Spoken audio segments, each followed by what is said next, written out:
Hi, Ellen Wright, owner of Wright Family Law Group. How are you? Welcome. Today we are going to be walking through the Massachusetts short form financial statement, what it is, how to fill it out, best practices, and everything you need to know if you have to put this together for your family court situation. All right.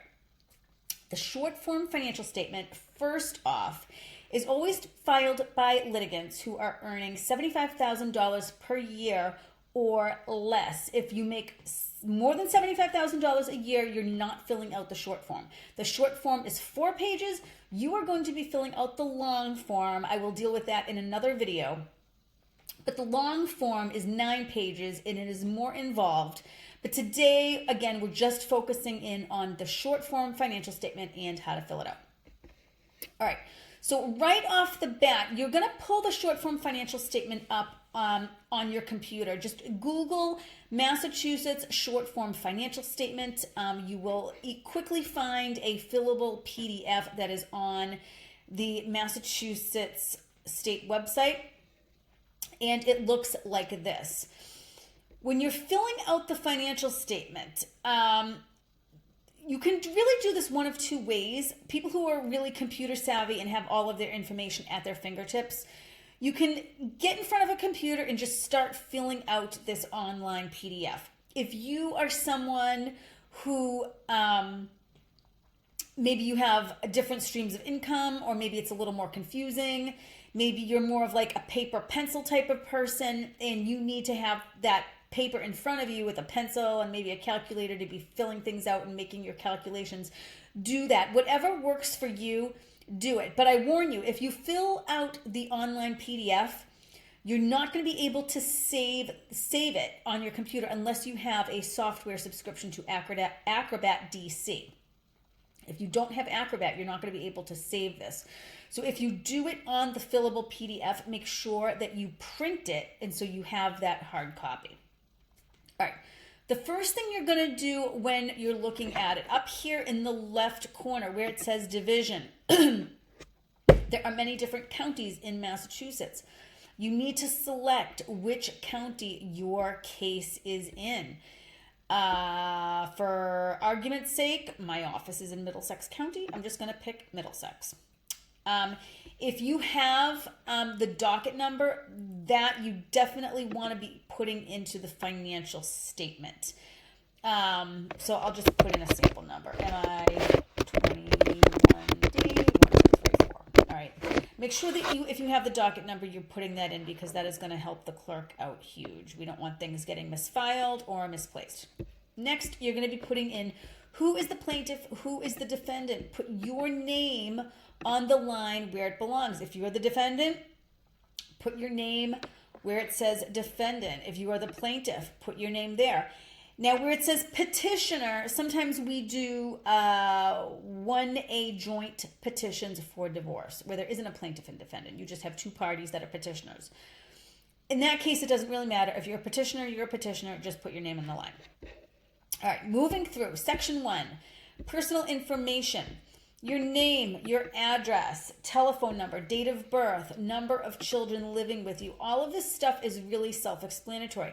Now, where it says social security number, please, please, please, don't put your full social security number. Just do XXX, and then put the last 4 digits of your social security number. Financial statements are impounded. They're not public record, but trial court employees, they get hired, they quit.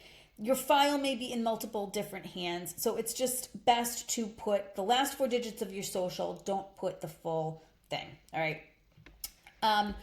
Moving along, you're going to be putting down your occupation. So what do you do? Are you a teacher? Are you an electrician? Are you a lawyer?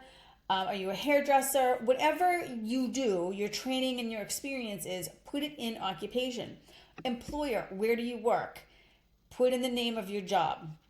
Now, if you are disabled or you are a homemaker, put that under the occupation. You have to be as descriptive as possible. Maybe you're between jobs, right? And you don't have a job right now. That's fine too. Under occupation, just put your skill or your trade, and then under employer, just put unemployed. So maybe you're an unemployed carpenter. Okay, so that should do you. Health insurance, whatever you have, put it down. In Massachusetts, health insurance is required. If you are on Mass Health, by all means, put Mass Health. If you are on Blue Cross Blue Shield of Massachusetts, put that right in on the line. Very important information to be putting down. Now, section 2 is where your income is derived from. If you have no job and you have zero income, all of the lines are going to be zero. If you are a wage worker, maybe you earn $30 an hour, you're going to select, why is this little checkbox not working? Right, there we go. You're going to select wages, and you're going to put down your base pay for the week. So if you are earning, just for some like quick math here, let's say you're earning $30 an hour and you work 40 hours a week. That's $1,200 for the week. That is what your gross wages are if you're a wage worker. But if you are on salary, right, you're going to de-check wages and you're going to check salary. Maybe you earn $65,000 a year as, I don't know, a manager at a store. 65,000 divided by 2, which is 52 weeks in a year, gives you $1,250, which is what you're going to put there, okay?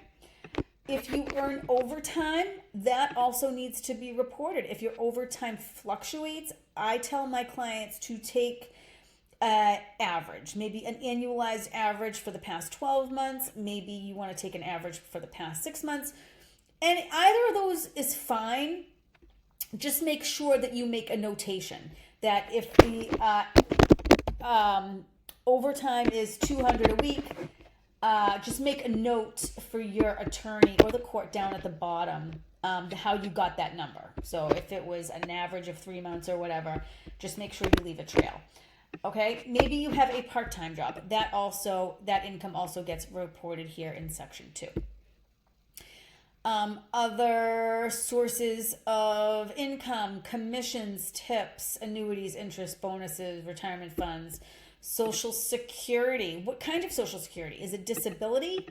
Is it survivor's benefits? That's important to know as well. If there isn't an appropriate checkbox, make sure you leave a note. Public assistance. Are you getting food stamps? Are you getting any kind of SNAP benefits? That also needs to be reported. Are you getting child support or alimony? That goes on line M. And again, in Massachusetts, all support orders, child support and alimony, are always calculated weekly. So if you get paid bi-weekly, you've got to make sure you're dividing the number by 2. If you get paid monthly, you need to divide the number by 4.3. Why 4.3? Well, any given month, we might not have exactly 4 weeks in the month. Maybe it's 4 1/4. It sort of varies month to month depending upon how the calendar flows. So when you're calculating a month, when you're trying to take a monthly amount and you need to get the weekly figure, divide it out by 4.3. Because again, everything on the Massachusetts financial statement has to be reported weekly. Rental income, people pay their rent monthly. It has to be divided out. And rental income, by the way, as well as certain self-employment income, I should have mentioned this earlier. They have separate schedules for these types of incomes. I'm not going to get into the Schedule A for self-employment or the Schedule B for rental income right now. It's sort of too much. For today's purposes, we're just going to focus on the short form financial statement. I'll do a separate sort of training video to go over those schedules and explain how those work. But suffice it to say, the numbers from the rental and the self-employment schedules get plugged in here on the financial statement itself. Contributions from other household members. If there's someone in the household that's working and contributing, that also gets reported here on the line weekly. And if there's any other sources of income you have that aren't covered in any of the choices above, you just report that here and the amount. And what's nice about this online fillable form is that everything sort of self-calculates, so it's very helpful. Now, when you're filling out the financial statement, if you get a paycheck, you need to have your pay stub, or probably at least the past 3 pay stubs, handy so that you can put in your deductions from your pay. Under Section 3, you need to be putting in, again, your weekly amounts. These have to be adjusted if you get paid bi-weekly or monthly, but you're going to be putting in the weekly amounts for your federal income tax withholding, your state income tax withholding, FICA, and Medicare. If there is medical insurance withheld from your paycheck, that also gets reported. If you are a union worker, if you have union dues, that also gets factored in. After that is deducted, you'll have Section 4 will auto-calculate, which will give you your adjusted net weekly income. Then we move on to Section 5, which is other deductions from salary and wages. So maybe you're having an additional contribution towards a savings account withheld, or maybe there's retirement taken out. Maybe you borrowed money against your 401k and you have a loan repayment being taken out through your paycheck. All of that gets reported in Section 5. Once Section 5 is backed out, that will give you your net weekly income. The next thing you're going to need to pull, and the court likes to see it, they may not always bust your chops, but it's helpful to have, is your W-2 and any 1099s from the prior year. Those should also get attached to the financial statement as well as any recent pay stubs that you have. Now, what you made for the prior year should get totaled up and added into this number that is reported in Section 7. So if you have 3 W-2s and one 1099 form, let's just say you have to add them all up and report them in. Or take your gross income from your tax return and you can put that in there as well. But the court wants to know what you made in the previous calendar year. Number of years you have paid into Social Security. This is pretty straightforward. I will often just ask my clients, like, when did you start working? Most people start working like when they're 15 or 16 years old, and that Social Security tax starts coming out of your paychecks. So if you are 35 and you started working when you were 15, you have paid into Social Security for 20 years. Unless there's been sort of like some long gap where you didn't pay in, it's best to check the Social Security site so you can see exactly what your year-to-year contributions look like, how many years you paid in. Some people don't pay into Social Security if they're a municipal employee. They're paying into their municipal retirement plan. So Social Security, it's important to know, and most people have just sort of like contributed their whole lives, unless you're disabled or you're a municipal employee. It's important to report the number of years you have actually paid in. Weekly expenses. All right. So this goes back to what I had mentioned earlier about your income. Everything has to be reported weekly. So we have a whole litany of expenses. It ranges from rent and mortgage to your motor vehicle payment to your medical insurance that is not deducted from your paycheck, clothing, and all other kinds of things. Now, some expenses are paid monthly, some are paid weekly. People normally pay things like groceries, gas, that kind of stuff weekly. That's easy. If you pay, I don't know, $250 a week on groceries, put that right in on the food line. That it is what it is. But if you are paying your rent monthly or your mortgage monthly, as most people do, that needs to be divided out. So again, you're going to go back to your handy dandy calculator. If your mortgage is, let's just say $2,500 a month, we're going to divide that out by 4.3. Again, because we have an uneven number of weeks in any given month, calendar year to calendar year, right? That number is $581.39 per week, right? So again, we're taking a monthly figure and we're making it weekly. Homeowners and tenant insurance. Some people have it, some people don't. If you do, it is probably a monthly amount. People pay insurance premiums monthly. Make sure you're putting that down there. Maintenance and repair, heat. Now, heat is a seasonal expense. So I will generally tell people to take what you paid for a season and annualize it out. So if you had paid $1,000 to heat your house for the 2023-2024 winter, divide that out by the number of months that you incurred, or number of weeks in the months that you incurred that expense. So if you paid it December to March, count up the number of weeks. It should be 16 or 17 weeks. And then divide that whole amount out by the number of weeks, and that will give you the amount of heat expense for your home. If that is how you do it, just make a note. The other way to do it, as I had mentioned, is to just annualize it and divide it out by 52 weeks a year. Either way, make a note to let whoever is reading your financial statement know how you calculated heat or whatever other expense that you are dealing with. Same thing with electricity or gas. Cell phone, again, another monthly expense. Make sure you're dividing it out. Water, sewer. If you are renting, you probably don't have this expense. If you own your home, you do. If the expense is zero, just put zero. But what you don't want to do is leave lines blank without a number on there, because someone could get a hold of it, write something in. You want to make sure that every line has something on it, even if it's a zero.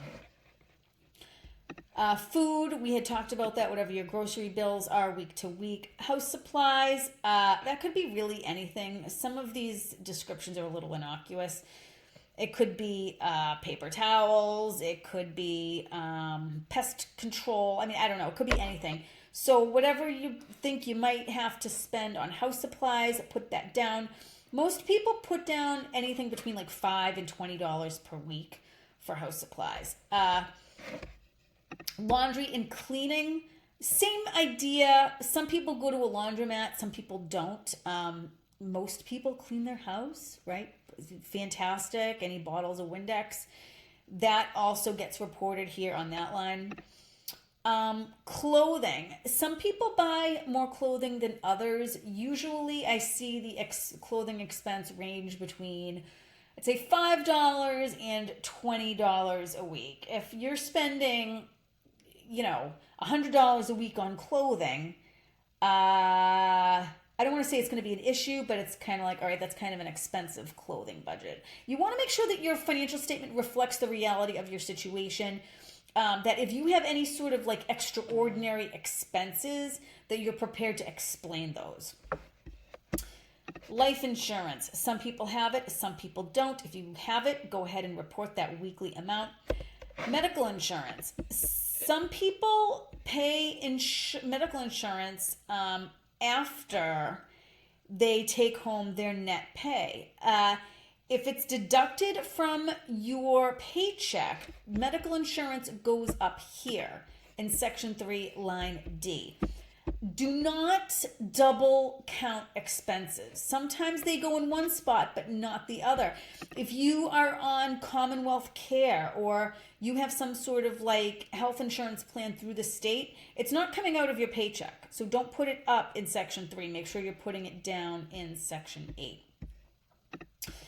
Uninsured meds, any co-pays, prescriptions, doctor visits, anything that you're paying that's not covered by insurance, make sure you report it there. Again, take an average. If you're not sure what it is, take an educated guess and just make sure you leave a trail of how you came up with that figure. Incidentals, toiletries, pack of gum, Dunkin' Donuts, toothbrush, whatever. Things that normal little expenses you have week to week that you have that come up. You're going to go into Walgreens for something. That number goes on line O. Now, motor vehicle expenses.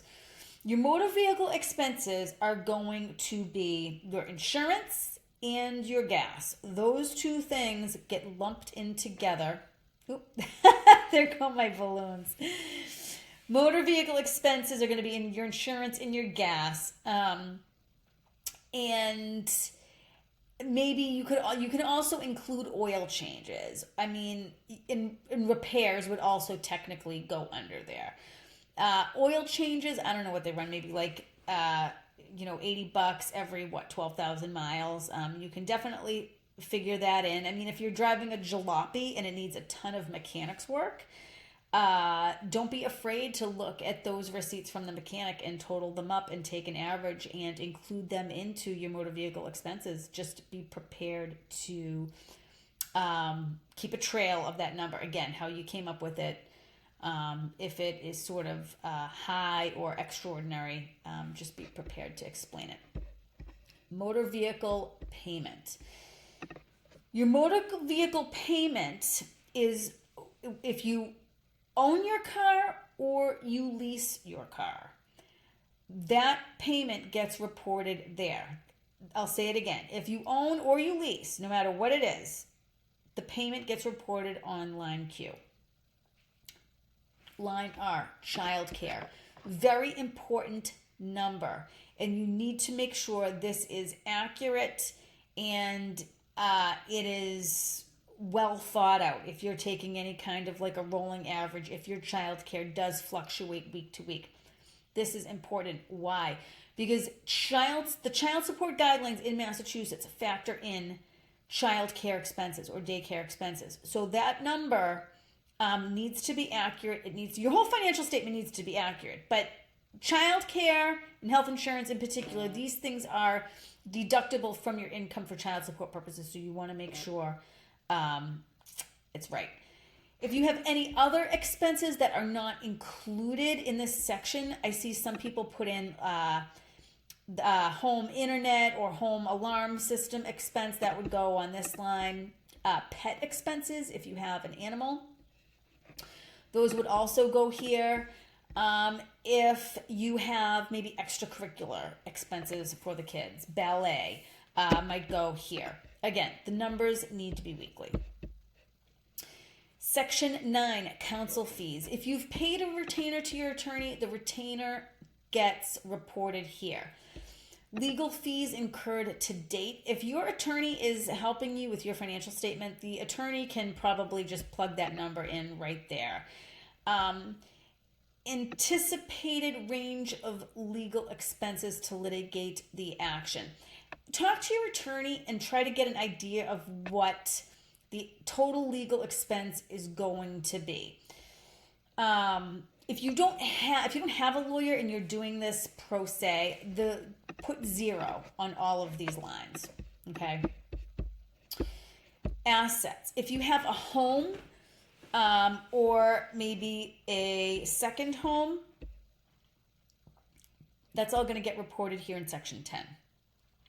Now, your house would get listed here. If you do have a second home or any assets that don't really fit on the rest of this page 3, you can always attach another piece of paper to your financial statement.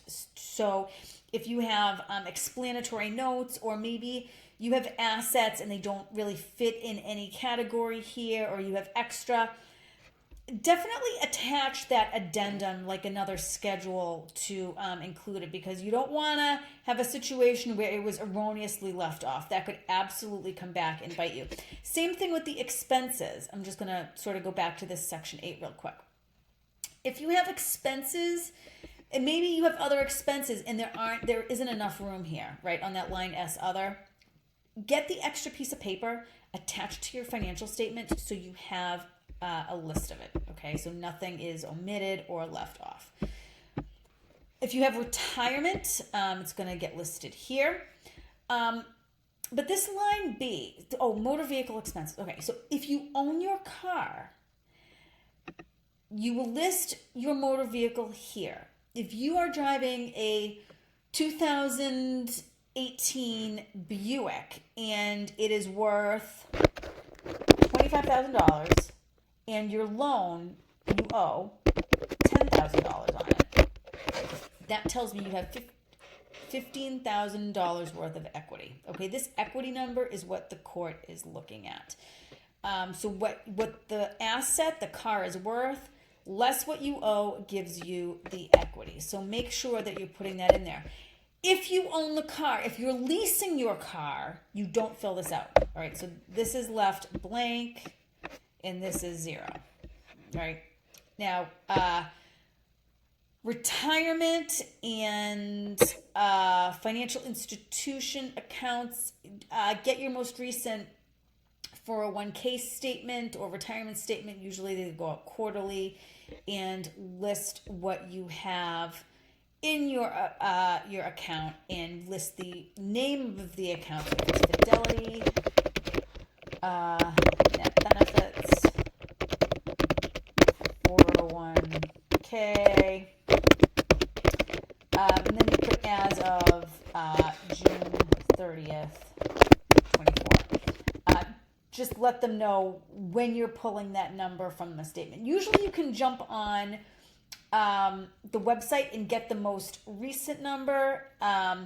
If you don't really have online access, or you just sort of use the paper quarterly statements, use the statement that is most recent and leave a trail of how recent that number is.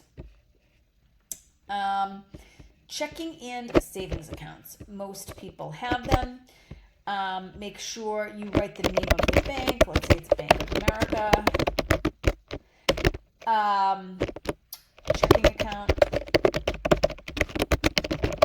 The financial statement asks for the account number. I don't really like to put all of the account numbers on there. You can put a series of X's and then maybe put the last 4 digits of the account number. Again, just for security reasons. And then you're going to put the most recent balance, whatever you have in your account that day. Maybe you have $10,000. Just put that right in. And then you would do the same thing for a savings account and the like. Now, if you have like 3 checking accounts and 2 savings accounts, you can continue on in this other section and list them. If there isn't room, go ahead and attach that addendum schedule like I had mentioned earlier so that everything is listed out and, again, there's a trail. The liabilities section. All right, this is where you list your unsecured liabilities. You're not listing your mortgage here. You're not listing your car payment here. This is where credit cards would go, medical debts would go. If you have any kind of a debt, this is where it gets listed. So maybe you have a Target card, and that is a retail credit card,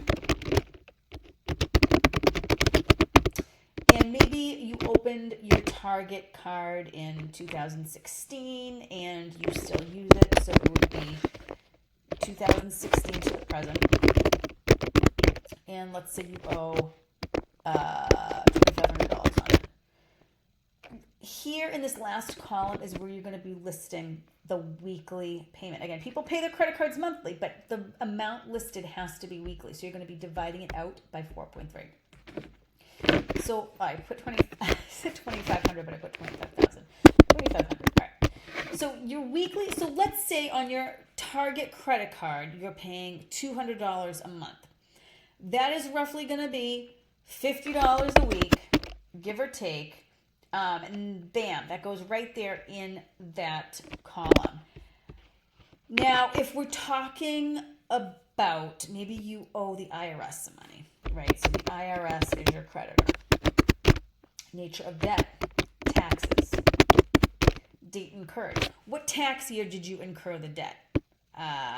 Maybe you were due and owing for 2021. And maybe you were due and owing for 2017 too. Maybe there's multiple years. Put down the date when it happened. And then next you're going to put down the amount due. Maybe you owe them $6,000. Weekly payment. Are you on a payment plan? Maybe you're paying everyone else except the IRS. If you're not paying on the debt, put 0. Okay?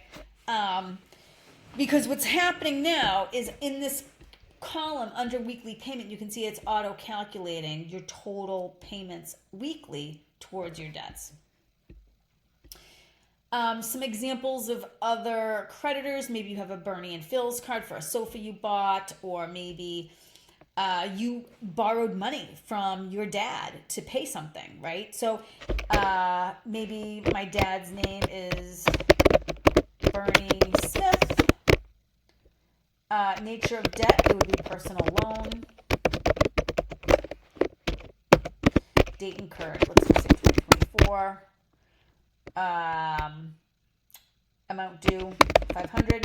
And how much are we paying per week? Maybe we're paying $15 a week toward it. Again, so this is how that liabilities section more or less flows. If there's more debt than that gives you space, I go back to the importance of attaching it on to a separate schedule and then adding it up so that there's a tally. The last form of the short form is a certification. You're going to be signing this financial statement that it's complete, it's true, and it's accurate. Now, people sometimes forget things on their financial statement. It happens. Or maybe something doesn't get added right. If it's wrong, it's not the end of the world. But when you're in front of the family court, you want to make sure that you're putting your best foot forward and you're putting your full effort into all of the paperwork that you're giving to the judge, because this is what they're making their decision on. And it's going to make life a lot easier for your attorney when your attorney is looking at it and making sure that it makes sense. So it's going to save you legal fees too. Let's not forget, if your attorney doesn't have to go through and fix things because numbers don't make sense or things don't jive. So invest the time and the effort in the financial statement, because your attorney is also going to be signing the financial statement. That the attorney has no knowledge of any information in there that's wrong. So the attorney has to review it too. They have to make sure that everything is on the up and up. And the attorney, if you have one, is going to be signing the financial statement. If you don't have a lawyer, this section remains blank. So that is the short form in a nutshell. If anything is unclear to you, make sure to follow up with your attorney if you need help or you have questions about maybe where things go, or how to do an addendum or a schedule of explanatory notes. But that really is the thrust of the short form financial statement. Thank you for your time today. I hope this video is helpful for you. Take care.